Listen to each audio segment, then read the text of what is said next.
Ay, saan? Oh.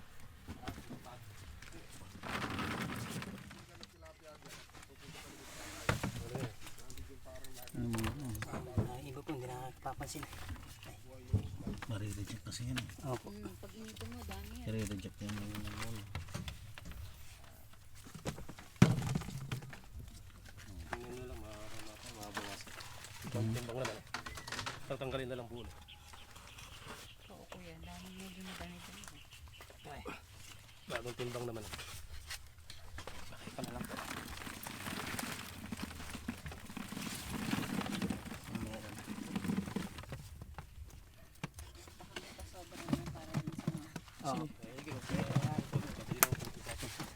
Kaya kung kasa yun.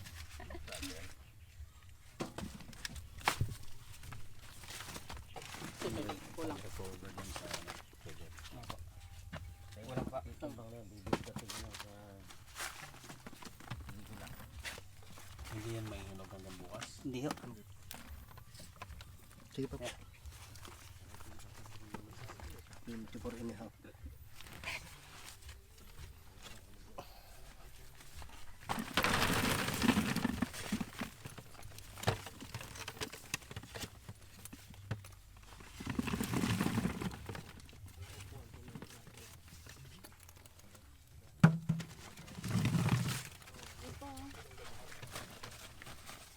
Kinumpara, tanggalin mo.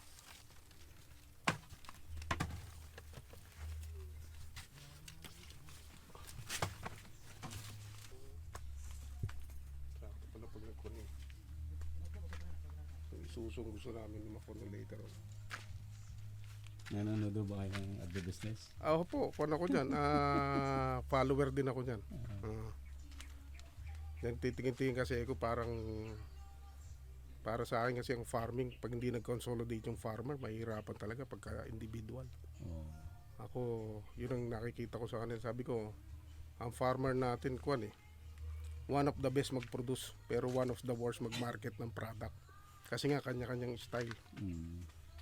Kaya kinukuha ko po rito sa amin yung kooperatiba para may consolidate man lang. Pati pagtatanim, synchronize kung ano itatanim. Mm. Hindi yung Ano ba kanya-kanya. sir ang yun ba ang number one na problem ng farming sa Pilipinas o dito lang sa Nueva Ecija? Actually, sa buo siguro para Ng sa akin. Pilipinas. Ang farmer kasi natin, more on sa operation talaga. Hindi, wala sa business side. Oo. Ah, Hindi nila alam na business ang farming. masama loob nila pag may mga traders o negosyo yun. Sabi ko, ba't di mo subukang aralin kung paano na din naman. Oo. Kaya sabi ko nga dito sa amin, it's about time na i-consolidate.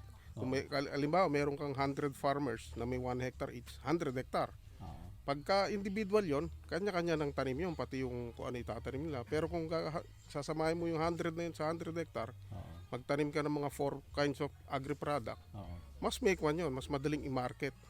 Pati sa mga company. Kasi pwede ka May volume ka. may supply ka na tuloy-tuloy. Kasi kailangan kasi ang supply mo hindi pwedeng seasonal. Sustainability kasi Oo. ang problem. Yan ang isang kwan sa atin, mahilig tayo sa seasonal na style. Oo. Na pwede naman tayo ng tuloy-tuloy na may sustainability talaga. Saka yung sinasabi, tumama, lahat sila maggagaya. Kamukha ngayon ng melon. Oo. Last year ang melon, ang isang hektarya, nagkimikita sila ng 700 to 800,000. Oo.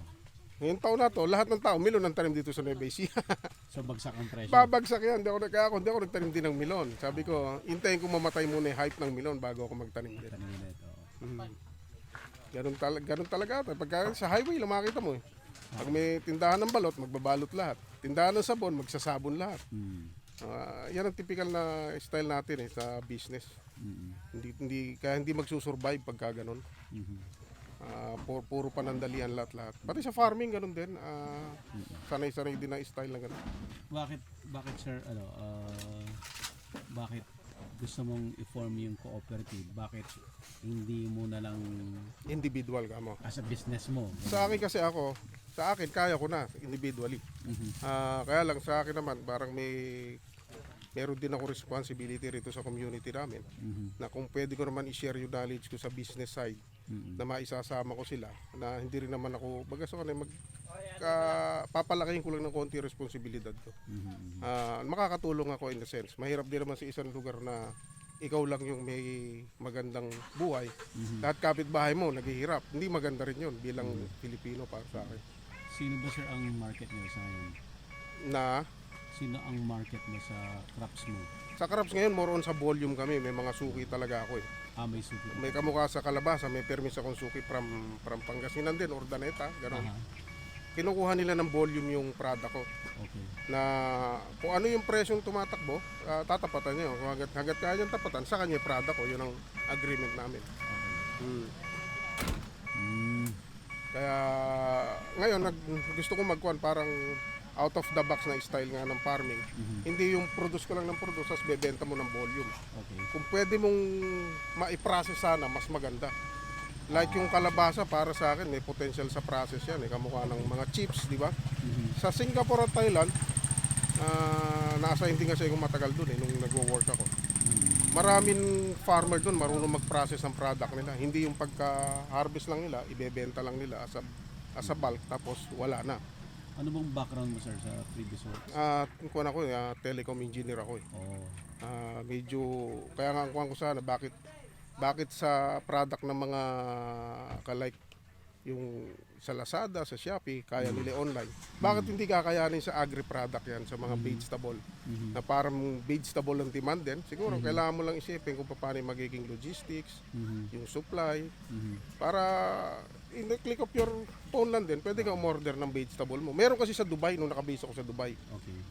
May app doon, alimaw, Carrefour. Pipili ka ng 4-5 vegetable na kung ilang gusto mo, tapos may price yun, tapos kiklikin mo sa app, i-deliver sa apartment mo.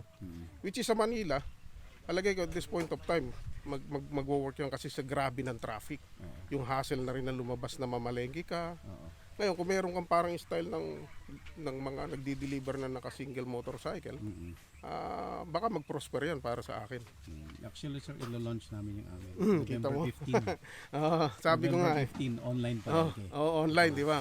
Online palengke pangalan. Tama yan kasi in a sense din na pati mga farmer, hindi lang sila nakadepende sa market ng yung mga bagsakan. Meron ding mga entrepreneurship na mga agri-entrepreneur na kumukuha sa mismong farmer talaga.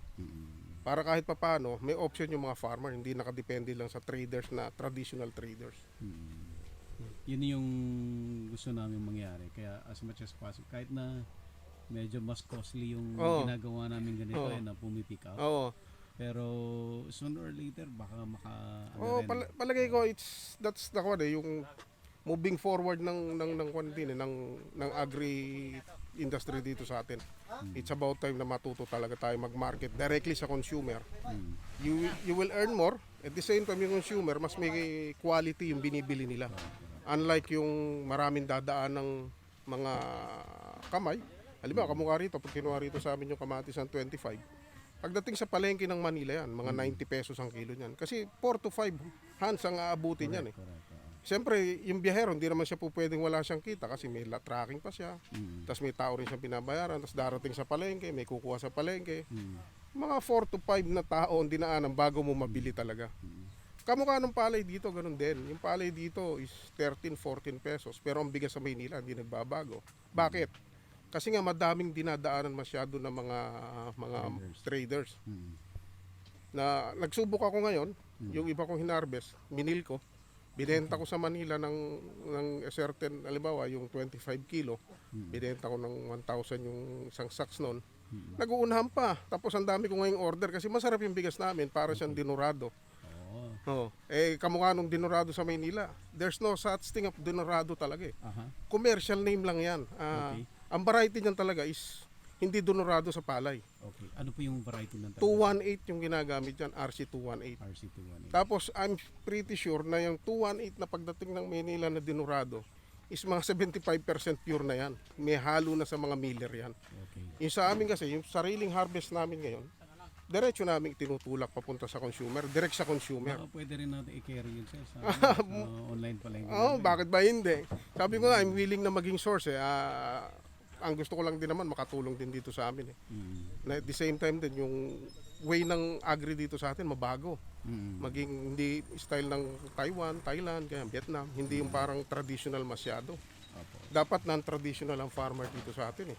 Mhm. Eh mga farmer dito sa atin, mabenta lang yung product kahit mura, bebenta na lang nila para mawala lang hassle. Bakit sir, anong problema? Bakit ang farmer ay hindi nag-i-evolve? Unang-una ayaw nila ng hassle. Okay. Pangalawa, siguro wala rin silang competency talaga or knowledge na magbenta ng diretso para mag-evolve. Okay. Ngayon nga dito, nung nagbubuo ako ng kooperatiba, yun lang. It take me 2 months to kwan sa kanila na sumali kayo sa ganitong kooperatiba, ganito yung magiging benefits yan. Later on, ganito yung objective natin. Oo. 2 months yun bago ko sila napa-oo. 25 person lang ang kailangan ko, hirap na hirap akong kumuha. Okay. Imagine that. Tapos karamihan pa ron, relatives ko pa yung nakuha ko. Relative siguro, may tiwala sa'yo. Kasi ang... Hindi ba sir, ang ano yung problem dyan is wait and see? ah, They want to find out kung ganun meron nga, talaga. ganun nga nangyari kasi kamukha nitong past 2 years, meron kami dinala rito na hybrid rice from China Mhm. na itinanim namin 2 years ago.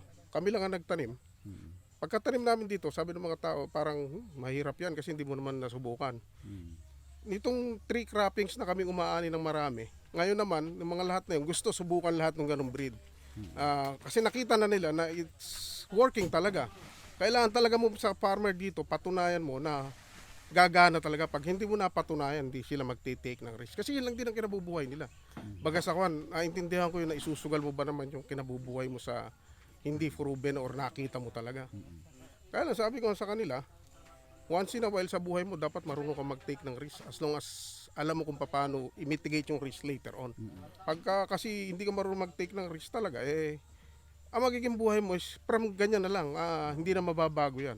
Paano natin sir babaguhin yung Mindset. ng mga Filipino farmers? Ang isa nga dyan, kailangan mo i-prove sa kanila, i-show sa kanila na pwede palang mabago. Ang isa ko nga nakikita dyan is true cooperative talaga. Kailangan mo ma-prove yung cooperative na mag-work. Pero sir, marami ng cooperative na Karamihan kasi ng kooperatiba, ang pagkakaintindi ng tao, kahit yung mga nakausap ko, akala nila na pag kooperatiba, mangungutang. Hindi nila naisip yung kooperatiba, tayo lahat ang may-ari niyan. Hihingi lang tayo ng tulong later on sa gobyerno. Hindi pag nakautang tayo, paghahati-hatian natin. Yun ang pagkakaintindi ng karamihan ng farmers dito rin sa amin. Pag kooperatiba, noong una ko silang kinakausap, sabi nila, di may mautang tayo dyan. Teka, hindi tayo mangungutang.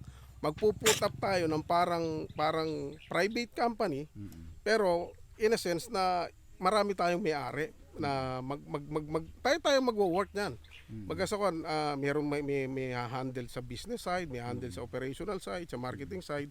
Na pag lumaki yan, lahat tayo, kung magkano dividendo or share mo dyan, yun ang magiging party mo. Hindi ibig sabihin nung pag nakakuha tayo ng pera sa gobyerno, paghahati-hatian na natin agad. Yun ang pagkakaintindi ng mga tao sa kwan dito, kooperatiba. Sir, ano ang pinagkaiba ng Filipino farmers sa Thai, sa Taiwan? Ang nakita ko sa Thailand kasi, Oh, almost 2 years ako na-assign sa Thailand. okay. Ang unang-una ang Thailand, let's be fair din sa sa farmer natin. Ang Thailand talaga grabe subsidiary from the government. From the government. Kaya lang, sa-sign ka ng contract na yung mga product mo, may pagdadalang ka na through the government agency ng Thailand na sila magdi-distribute diretso sa mga market na in a sense na mawawala yung maraming ahente or agent na hahawak. Okay. Tapos, So even marketing involve ang government.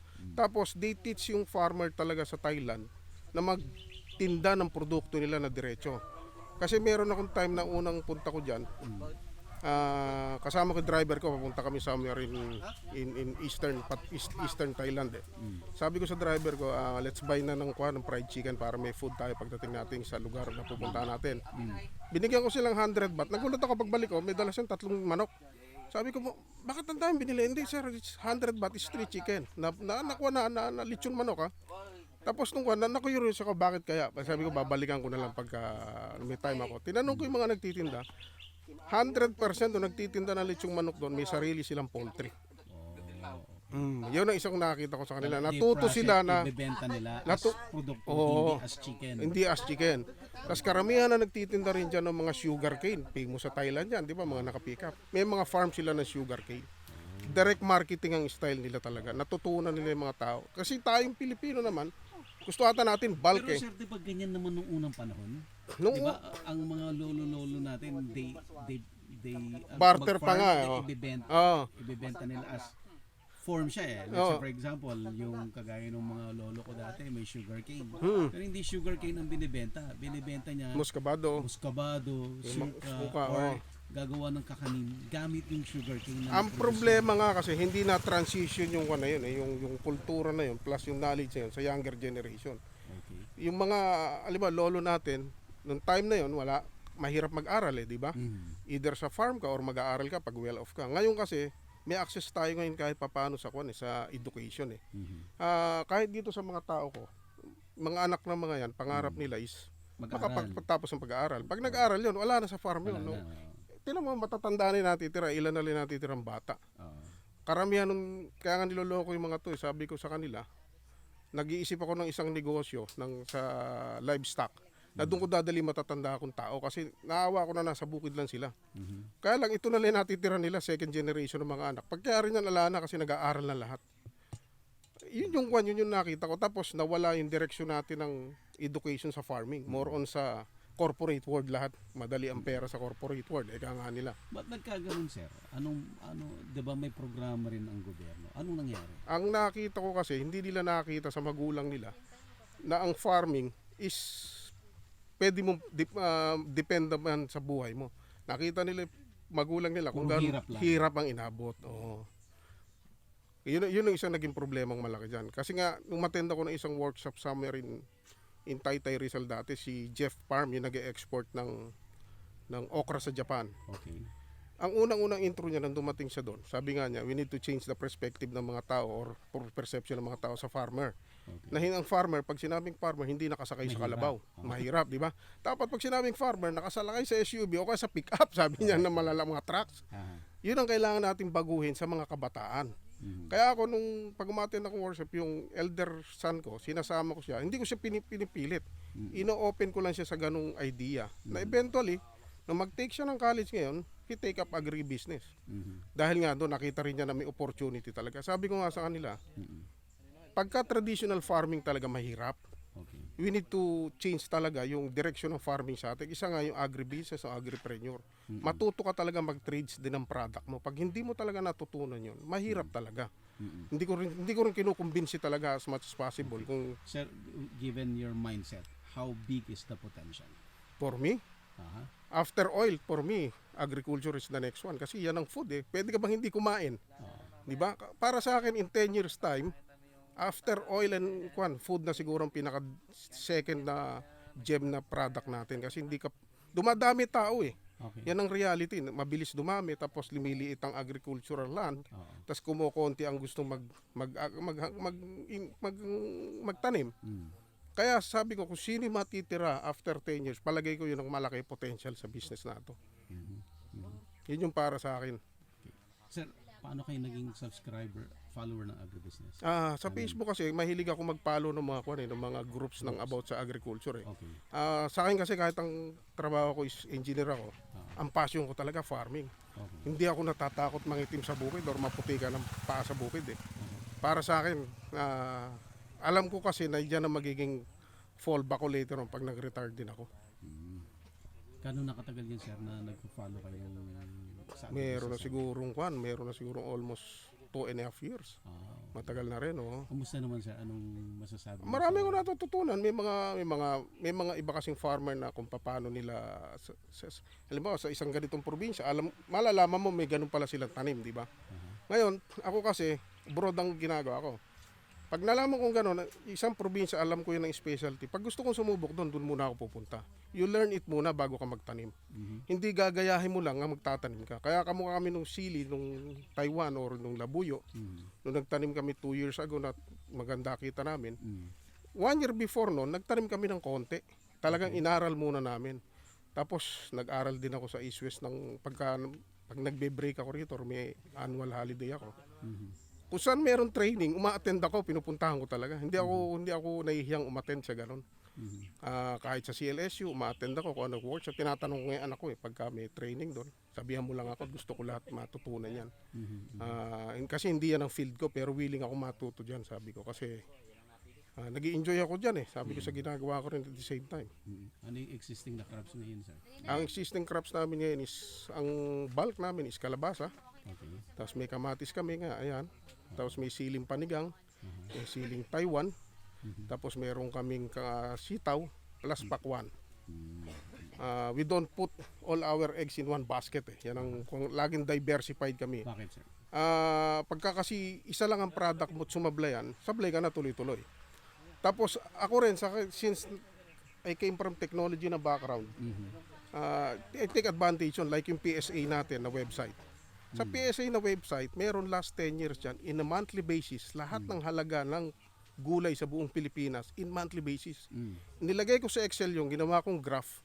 Tinignan ko ngayon kung anong month ang malaki potential na kumita ko. I use that, sabi ko, as a reference. At least pag nagtanim ako, meron ako reference, hindi ako nanguhula. Kamukha nung kamatis, I do believe yung kamatis, October ang pinakamalaking tama niya ng harvest before mag All Saints Day. Na late pa nga kami ng 10 days kung tutusin. Tapos next na magandang kita ng kamatis para sa akin, doon sa record ng PSA is June, pagpasok ng mga estudyante sa Maynila.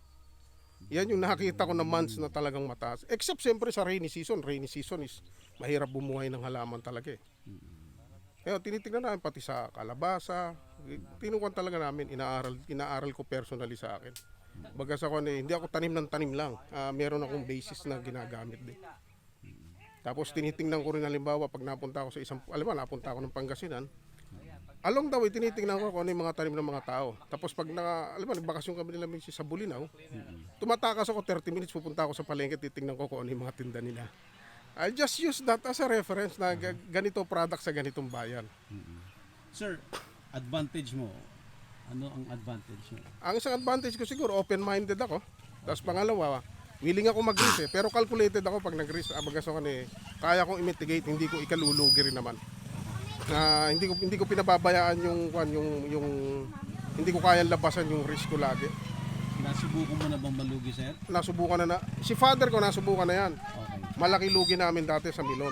Okay. Sobrang aga ng tanim niya ng milon. 1 week na lang harvest nabagyo. Okay. Sabi ko nga sa kanya, hindi masama magtanim ng off-season, pero kailangan medyo i-adjust mo ng konti. Huwag naman yung masyadong, pag talagang umulan lang magkaroon lang ng bagyo na isa is mawawala lahat ng pinaghirapan mo.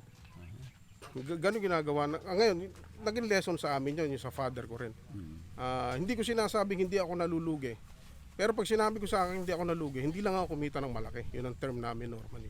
Yun ang term. Oo, sa akin yun. Lugi ka, hindi ka kumita mo. Hindi ako kumita ng malaki. Hindi ko na attain yung objective Yung ko. lugi. Oo. Yan ang typical, di ba? Baga sa Hindi ako. ka lang masaya. Hindi mo lang nakuha yung goal mo talaga na objective mo. Ganun talaga ata sa farming. Basta sabi ko nga, basta magtanim ka, mag-enjoy ka, aralin mo bago ka magtanim, yun ang importante sa lahat. Aralin mo kung paano magtanim, aralin mo kung paano ibente tanim. Itong agri-palengke na to ay online palengke na bubuksan ng agribusiness. Para sa akin isang opportunity o window na para mabago yung way ng pagbenta ng agri-industry dito sa atin. Hindi lang siya dapat pagkabenta mo bilang magsasaka, ibebenta mo lang siya ng straight up din sa mga traders. Bakit di natin subukan yung maging agripreneur din tayo, magtinda tayo paunti-unti na more likely ito magiging model yung gagawin na online palengke ng agribusiness. Let's take it sa positive para sa atin lahat. And we wish yung online palengke na mag-succeed para yung mga farmer din ma-inspire lalo na magtanim pa.